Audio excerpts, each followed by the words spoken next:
All right, welcome back to another week of Math 126. Today we're going to be looking at graphs, and specifically, we're going to be looking at graph transformations.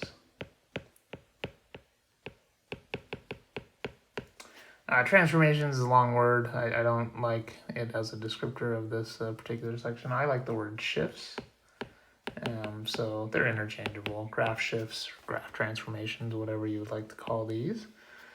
Before we can learn how to transform graphs, let's put a couple general parent graphs or basic graphs or whatever you'd like to call them up here. Now, before this class, I expect everyone to be familiar with constant graphs. So if you just had y equals a number, that is a horizontal line. Whatever that number, that's where the y-intercept is. Before this class, I also expect you to be familiar with lines. So y equals mx plus b. I'll just put the general one up here. Y equals x. Like something like this. And then the rest of these, maybe you're familiar with them, maybe you're not. As far as I'm concerned, you're not. So y equals x squared. I imagine most of you probably have seen it, but if not, not a big deal. Y equals x squared looks kind of something like this. People like to call it a U shape, and I like that as a descriptor of y equals x squared. Another one here, y equals x to the third. I've heard this one called the snake. Whatever helps you remember, go with it. So y equals x to the third there. Y equals the square root of x. We call this one the shooting star. And one more, y equals the absolute value of x. This one's similar to y equals x squared, but it's more of a V shape than a U shape.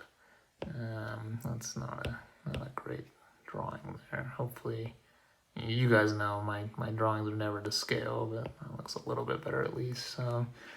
So hopefully two old graphs, just a horizontal line, and then, y equals mx plus b, and then some new ones possibly. Y equals x squared, that's our U shape. Y equals x to the third, that's our snake.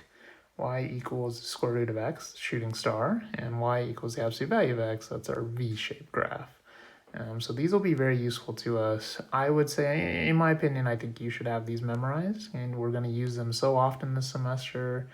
You don't want to be taking time to plug in a table of values when you're graphing on our quizzes or tests.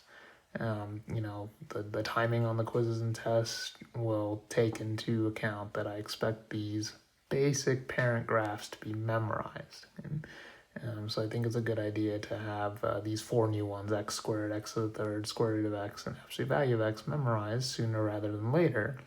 Y equals x and the horizontal lines, everybody should remember those from previous math course.